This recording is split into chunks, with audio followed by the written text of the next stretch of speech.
Welcome to Late Night Letters, a space where emotions turn into words.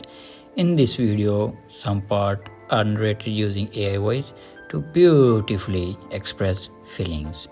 Let's begin. I met her on a Wednesday. Not in some cinematic way, not under rain or streetlights or any of that scripted nonsense.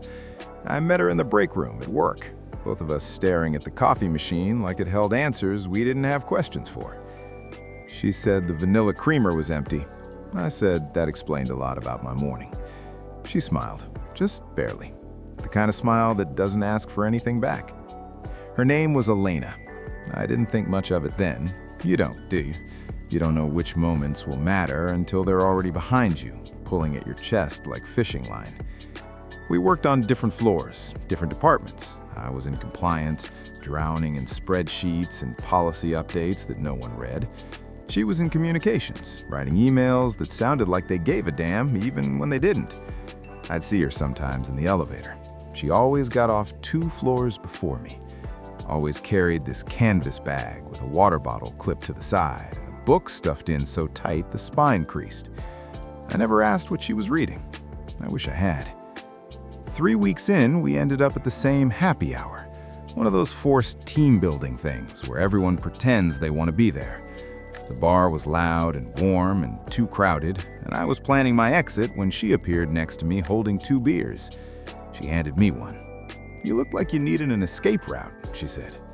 "That obvious? You've been staring at the door for 10 minutes. I laughed. She wasn't wrong. We found a corner near the back where the music wasn't so aggressive. Sat on stools that wobbled every time we moved. Talked about nothing at first. Work, the city, how expensive everything was, how we both ended up here without really choosing it.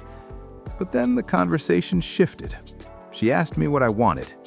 Not what I did, not where I was from, what I wanted. I didn't have an answer. Most people don't ask questions like that. Most people don't want real answers. I asked her the same thing. She looked at her beer, peeled the label slowly. "I want to feel like I'm not performing all the time," she said.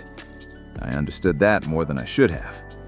We stayed until the bar closed, talked until our voices were rough and our phones were dead and the bartender started stacking chairs. When we left, the air outside was cold and clean. She pulled her jacket tighter and I thought about offering mine, but it felt like too much, like something from a movie. She lived 6 blocks north, I lived 4 blocks south. We stood on the corner longer than we needed to. "This was nice," she said. "Yeah, we should do it again." "Yeah." But we didn't make plans, didn't exchange numbers, just went our separate ways like we were afraid to make it real. I thought about her the whole walk home. The next time we spoke was a week later.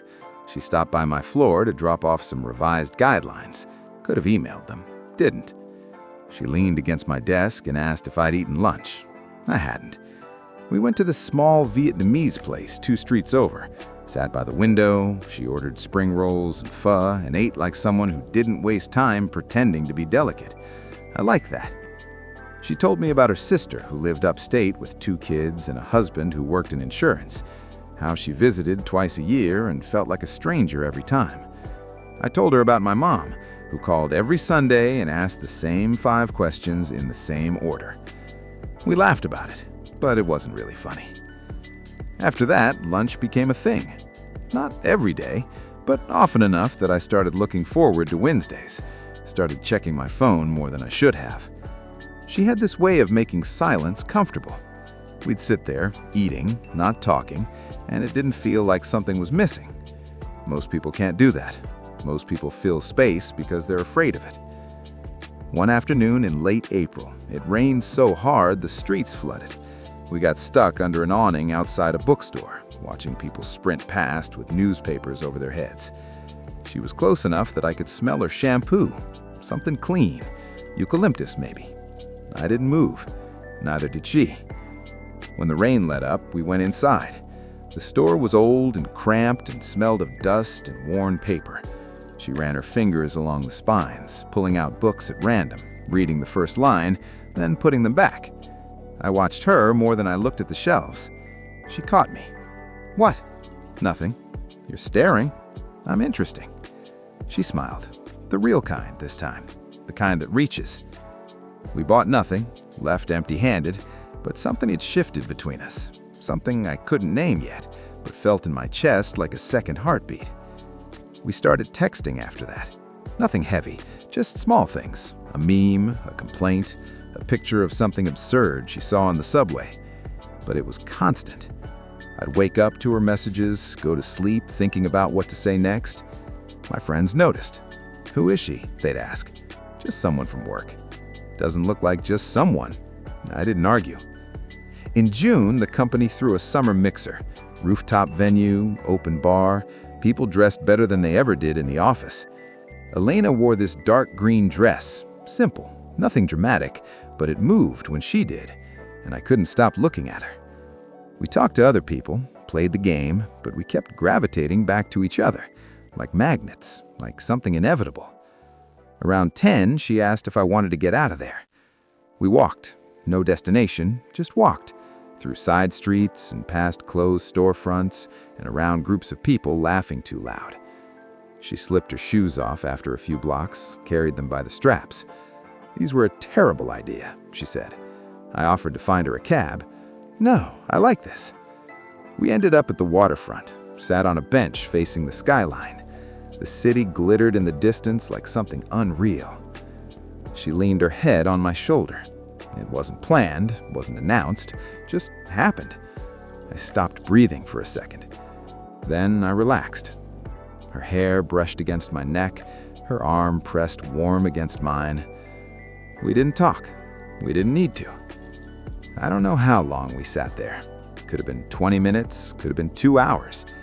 Eventually, she lifted her head, looked at me. I looked back. There was a question in her eyes, or maybe an answer. I couldn't tell. I should have kissed her. I didn't. I was afraid. Afraid of ruining it. Afraid of what it would mean. Afraid she'd pull away and the whole thing would collapse. She smiled, soft, almost sad. I should get home. I nodded. I put her in a cab, watched it disappear into traffic, walked home kicking myself the entire way. The next week was normal. Lunch, texts, nothing changed on the surface, but I felt it. The missed moment, the thing I didn't do. She didn't mention it. Neither did I.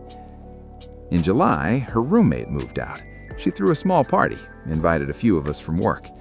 I almost didn't go. Told myself I was tired, that I had things to do, but I went. Her apartment was small and warm and full of plants. Books everywhere, art on the walls that looked like she actually chose it, not just bought it to fill space. People came and went. I stayed. Around midnight, it was just the two of us, sitting on her couch, drinking wine that was too sweet, but we drank it anyway. She tucked her legs under, looked at me with that same expression from the waterfront. "Can I ask you something?" "Sure." "Why didn't you kiss me?" My throat tightened. "When?" "You know when." I did. I didn't have a good answer, not one that made sense out loud. I didn't want to mess this up. Mess what up? This, us, whatever this is. She was quiet for a long time. Then she set her glass down, leaned in, kissed me. It wasn't soft, wasn't hesitant, it was certain. I kissed her back like I'd been holding my breath for months.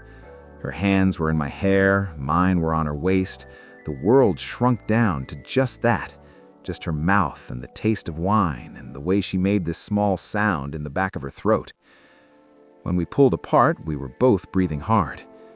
She didn't say anything, just took my hand, led me to her bedroom. We didn't rush, didn't tear at clothes like in movies.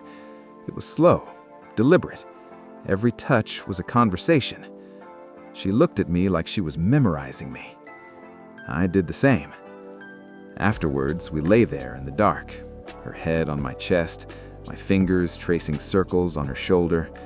I felt more weight than I ever had. "Stay," she whispered. I stayed. For 3 months, we were inseparable. We didn't tell anyone at work, kept it quiet, but everyone knew. You can't hide something like that. It shows in the way you look at each other, the way you smile at your phone. We spent weekends in her apartment, cooking meals we half finished because we got distracted, watching movies we didn't pay attention to, lying in bed talking about everything and nothing until the sun came up. She told me about her sister, who lived upstate with 2 kids and a husband who worked in insurance, how she visited twice a year and felt like a stranger every time. I told her about my mom, who called every Sunday and asked the same 5 questions in the same order. We laughed about it, but it wasn't really funny. After that, lunch became a thing. Not every day, but often enough that I started looking forward to Wednesdays, started checking my phone more than I should have. She had this way of making silence comfortable. We'd sit there, eating, not talking, and it didn't feel like something was missing. Most people can't do that. Most people fill space because they're afraid of it. One afternoon in late April, it rained so hard the streets flooded. We got stuck under an awning outside a bookstore, watching people sprint past with newspapers over their heads. She was close enough that I could smell her shampoo, something clean. 3 months. I set the wine down. Are you gonna take it? She didn't answer right away. I don't know. What does that mean? It means I don't know. Her voice was tight, frustrated. I wanted to ask her to stay, wanted to tell her we could figure it out, that this was worth staying for. But I didn't, because I knew what that job meant. It was the thing she'd been working toward, the opportunity people don't turn down. You should take it, I said. She looked at me. Don't do that. Do what? Make this easy for me. I'm not. I'm being realistic. Realistic, she laughed, but it wasn't happy. That's what we're calling it? Elena, no, don't. Don't act like this doesn't matter. It does matter. That's why you should take it. She put the knife down, wiped her hands, walked out of the kitchen. I followed. She was standing by the window, arms crossed, staring out at the street below. I don't want to lose this, she said quietly. You won't. Don't lie to me. I didn't know what to say, because she was right. Long distance didn't work, not really. Not when you're just starting, not when the distance is that far. We both knew it. I came up behind her, put my arms around her. She leaned back into me. We stood like that for a long time. She took the job. I told her I was happy for her, and I was. I meant it, but it hurt. We spent the next 2 months trying to pretend it wasn't ending. We didn't talk about it, didn't make plans, just existed in this strange limbo where everything felt borrowed. She started packing in December. I helped, boxed up books, wrapped dishes, labeled things in her neat handwriting. It felt like dismantling something sacred. The night before she left, we didn't sleep. We lay in bed, her back against my chest, my face buried in her hair. I tried to memorize it, the weight of her, the way she breathed, the smell of her skin. I love you, she said. It was the first time either of us had said it. I love you too. I'm sorry. Don't be. I am. I held her tighter. When morning came, I carried her boxes down to the moving truck, helped load everything in, stood on the sidewalk as she climbed into the driver's seat. She rolled down the window. I'll call you when I get there. Okay. She looked at me for a long time. Then she drove away. I watched until the truck disappeared. She did call. For the first few weeks, we talked every day, texted constantly, sent pictures, tried to keep it alive. But it started to fade. Not all at once, slowly, the way things do when distance gets in the way. The calls got shorter, the texts less frequent. She was building a new life, meeting new people. I was still here, stuck in the same routine, the same apartment, the same coffee shop where the vanilla creamer was always empty. By February, we barely talked. By March, we didn't. I thought about reaching out, thought about flying to Seattle, thought about a lot of things I didn't do. I told myself it was for the best, that we had our time, that some things aren't meant to last, but I didn't believe it. I still don't. It's been a year now. I still think about her, still see her in places she's never been, still hear her laugh in crowded rooms, still reach for my phone sometimes, her name halfway typed before I stop myself. I don't know if she thinks about me. I hope she does. I hope she's happy. I hope Seattle gave her everything she wanted, but I also hope, just a little, that she misses this, misses me, the way I miss her. Because the truth is, nothing's felt the same since. Not the coffee, not the city, not the quiet. I didn't know how much space one person could take up until she was gone. Didn't know how loud silence could be. Sometimes I wonder what would have happened if I'd asked her to stay, if I'd been selfish, if I'd fought for it. But I didn't. And now she's gone. And I'm here, still sitting in break rooms, still staring at coffee machines, still remembering the way she sat beside me, how nothing felt innocent, how everything felt possible. I don't regret it. I regret how it ended, but I don't regret her. Some people change you. They walk into your life and rearrange everything, and when they leave, nothing fits the same way. Elena did that, and maybe that's enough. Maybe that has to be enough. But God, I miss her. I miss her in the morning when I wake up. I miss her at lunch when I eat alone. I miss her at night when the apartment's too quiet. I miss the way she looked at me, like I was something worth seeing, like I mattered. I don't think anyone will ever look at me like that again. And maybe that's dramatic. Maybe I'll meet someone else. Maybe I'll fall in love again. But it won't be the same. It can't be, because it won't be her. I saw her last week. She's back in the city for work, just a few days. We met for coffee, same place we used to go, same table by the window. She looked different, lighter maybe, like Seattle agreed with her. We talked about surface things, work, the weather, mutual friends. It was polite, careful, like we were strangers who used to know each other. And maybe that's what we were. When we left, she hugged me. It lasted a second too long, or maybe not long enough. She said it was good to see me. I said the same. Then she walked away. I watched her go, just like I did a year ago. And I felt it all over again. The ache, the loss, the weight of what could have been. But I also felt something else. Gratitude for having known her, for having had that time, for feeling something that mattered. Because most people never do. Most people go through life half awake. But she woke me up. And even though it ended, even though it hurt, I wouldn't trade it. Not for anything. Because she sat beside me, and nothing felt innocent. Everything felt alive, and I was alive. For the first time in a long time, I was alive. And that's worth something. That's worth everything. I think about texting her sometimes, late at night when I can't sleep, when the apartment feels too big and too empty. I think about saying all the things I didn't say, about telling her I should have fought harder, that I should have been braver, that I should have asked her to stay. But I don't, because maybe she needed to go. Maybe we both needed to let go. Maybe that's what love is sometimes, letting someone become who they're meant to be, even if it's without you, even if it breaks you. I don't know if I believe that, but I'm trying to.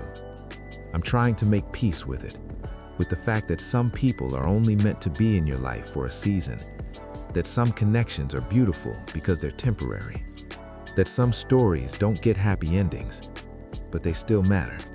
They still count. She still counts. She'll always count. And maybe one day I'll stop looking for her in every room I walk into. Maybe one day I'll stop hoping my phone will light up with her name. Maybe one day I'll be able to think about her without this heaviness in my chest. But not yet. Not today. Today, I'm still here, still remembering, still feeling, still alive in all the ways she made me. And maybe that's the point. Maybe she didn't stay, but she left something behind. She left me different, better, I think. More open, more willing to feel, more willing to risk, even if it means losing, even if it means hurting. Because I'd rather hurt like this, hurt from something real, than never feel anything at all. So yeah, she sat beside me, and nothing felt innocent, but everything felt right. And I'll carry that, for as long as I need to, for as long as it takes, until the weight becomes lighter, until the memory becomes softer, until I can think of her and smile instead of ache. I'm not there yet, but I will be. One day. I have to believe that. I have to believe that this isn't the end of everything, just the end of this chapter. And maybe that's okay. Maybe that's how it was always supposed to go. Maybe she wasn't meant to be mine to keep, just mine to know, to love, to remember. And I do. I remember all of it. The good, the hard, the beautiful, the painful. I remember the way she laughed, the way she looked at me, the way she made me feel like I was enough, like I was more than enough. I'll remember that forever. And wherever she is, whatever she's doing, I hope she's happy. I hope she's loved. I hope she remembers me too. Even if it's just sometimes, even if it's just in passing. I hope when she thinks of me, she smiles, the way I do when I think of her. Even through the hurt, even through the loss, I smile, because she was worth it, all of it. And I'd do it again, even knowing how it ends. I'd do it all again, just to sit beside her one more time, just to feel that alive again, just to love her the way I did, fully, completely, without holding back. That's the thing about her. She made me brave, even when I was terrified. If these words touched your heart, don't forget to like and subscribe. Share your feelings in the comments.